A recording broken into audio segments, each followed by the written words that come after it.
Papa, yung pinakuha mo sa Ay, salamat anak. Ako nang bahala dito. Kuko na lang.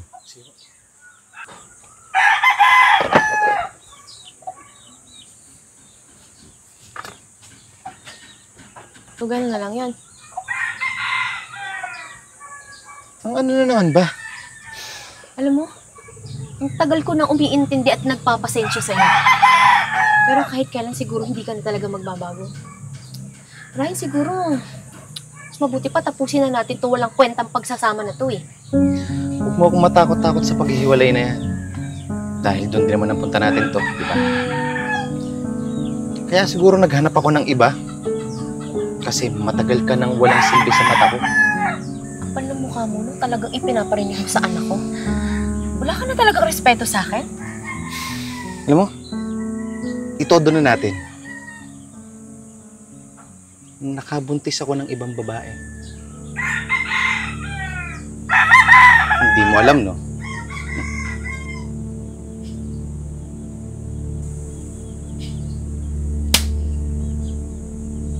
Ryan, wala akong ginawang masama sa'yo para gawin mo sa akin to.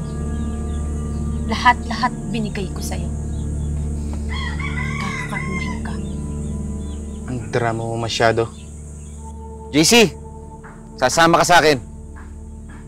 Aalis tayo sa bahay na to. Pa, hindi ko iwanan si Mama. Paano siya? Hindi mo makukuha yung anak ko sa akin. Bakit? Kaya mo siyang buhayin? May ipapakain ka ba sa kanya? Eh di ba? Sa akin ka lang naman umaasa. Huwag mong isumbat sa akin yun dahil obligasyon mo sa amin yun. Alam mo, ang dami mo masyadong sinasabi. Saka mo na lang siya sa akin kuhanin pag kaya mo na siyang buhayin. Hindi tayo kasal, kaya huwag kang feeling. JC, ayusin mo na mga gamit mo.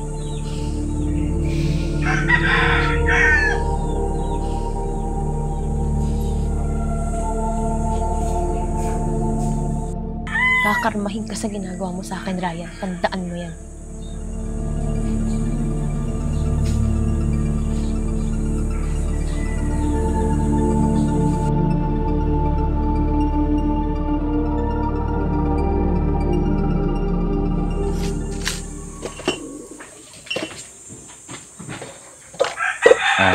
Shing? Sino siya? Si JC, anak ko. Dito na rin siya titira. Ano? May anak ka sa iba? Andiyan na yan. Wala tayong magagawa. Alam nga mababayaan ko siya. Bakit? May problema ba? Aba, Ryan, natural may problema. Bakit parang baliwala lang sa'yo? Anak mo sa iba, ititira mo dito sa bahay. At ngayon ko lang nalaman, parang gusto mo wala lang sa'kin, na dapat tanggapin ko kagad. Aba, Ryan, hindi ba ako pwedeng masaktan? Hindi ba ako pwedeng magulat? Kayong mga babae ang dadrama nyo. Anong gusto nyong gawin? Sorry? Okay na. Ma, nakita mo yung pink shoes ko? Oh, Joy. Andiyan ka pala. Wala ka bang pasok? Mamaya pa po pa. Siya nga pala, JC. Ate Joy mo.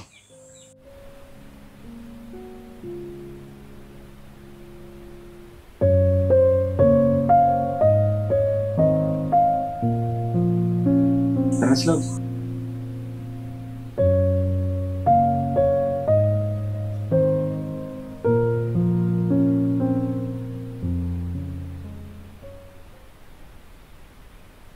Ma, Anak, JC. Kamusta ka na? Okay ka lang ba? hindi ako okay, Ma. Gusto ko nang umuwi sa atin. Ayoko na dun. Huwag kang mag-alala, anak. Pag nakahanap ako ng trabaho, aalis ka na dun. Magpapakalayo-layo na tayo. Sa ngayon, tiisin mo muna. Hindi pa kita kayang buhayin eh. Kahit nga pagkain ko sa araw-araw, hindi ko alam kung saan ko kukuhanin eh. Hayaan mo, Ma. Magbabayad si Papa sa ginawa niya sa'yo. Wala siyang kwentang ama. Para saktan ka. Para sirain yung pamilya natin. Pangako, Mama. Kapag natapos bayaran ni Papa yung ginawa niya sa'yo, kahit hindi mo man ako kayang buhayin, ako na mismo ang aalis doon. Anong ibig mong sabihin pagkatapos bayaran, anak? Basta, Ma.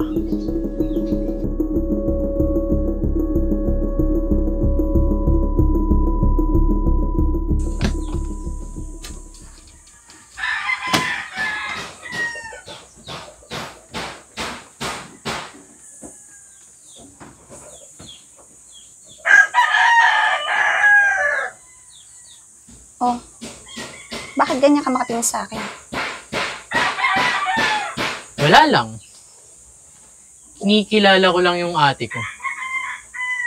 May nanliligaw na ba sa'yo? Wala. Hindi pa pwede magpaligaw eh. Ayaw ni Mama. Kasi gusto niya muna ako makapagtapos ng pag-aaral. Sa ganda mong yan? Wala? Pero, sabagay, tama nga naman si mama mo. Yung iba kasi dyan, lalawain ka lang, tas iiwanan.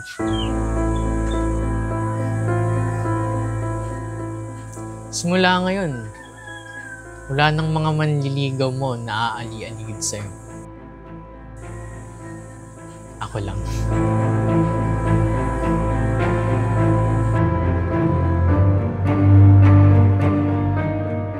O Joy, aalis nga pala ako. May kailangan akong asikasuhin sa Batangas. Baka gabihin na ako. O baka mga doon na akong matulog eh. Ang papa mo naman, mag-overtime, ha? O JC, andyan ka pala. Nagbilin ako sa ate mo. Ha? Tulungan mo na lang ate mo dito sa bahay. Ang pagkain, nandun lang sa kusina. Kayo nang bahala dito, ha? Sige ma, ingat ka ha. Sige po, tita. Ako na po bahala sa ate ko. Ingat po kayo.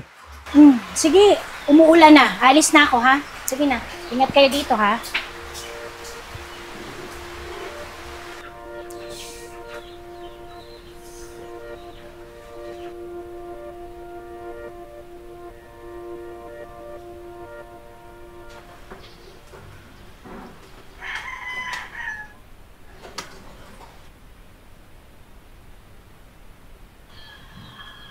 Mabutit tumulan, no? Oo nga, nang lumamig-lamig naman. Buti may dampayong si Mama. Buti na rin, karoon tayo ng pagkakataon na magkakilanlan, magkapatid. Na tayo lang. Gusto kasi kitang makabanding eh. Ako din. Gusto ko kitang makabanding. So pareho pala tayo. Ang gusto. Magkapatid nga tayo. Gusto mo tikman? Pwede.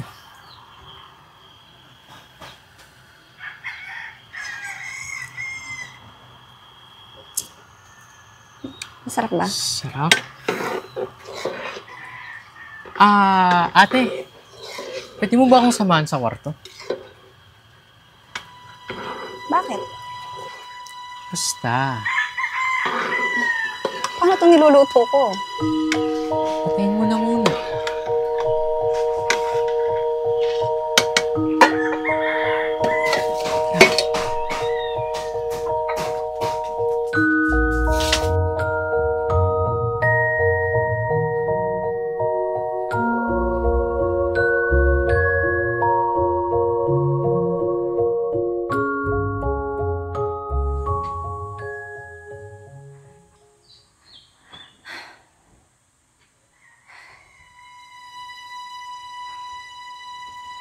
Oh, bakit?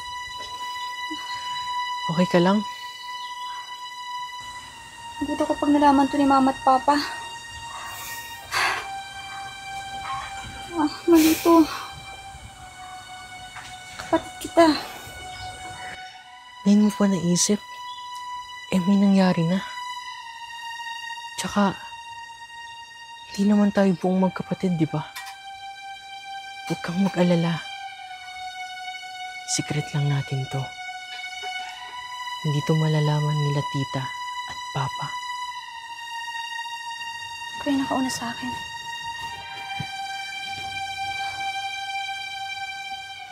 Okay lang yun.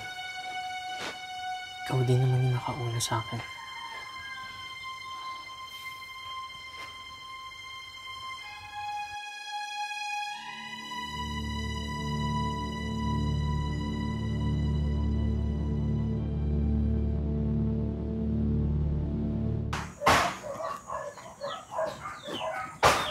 Opa! Bakit niyo po ako tinatawag? Nak, may kailangan tayong pag-usapan eh. Upo ka muna. Ano po yun pa? Mukhang kailangan mo munang tumigil sa pag-aaral mo.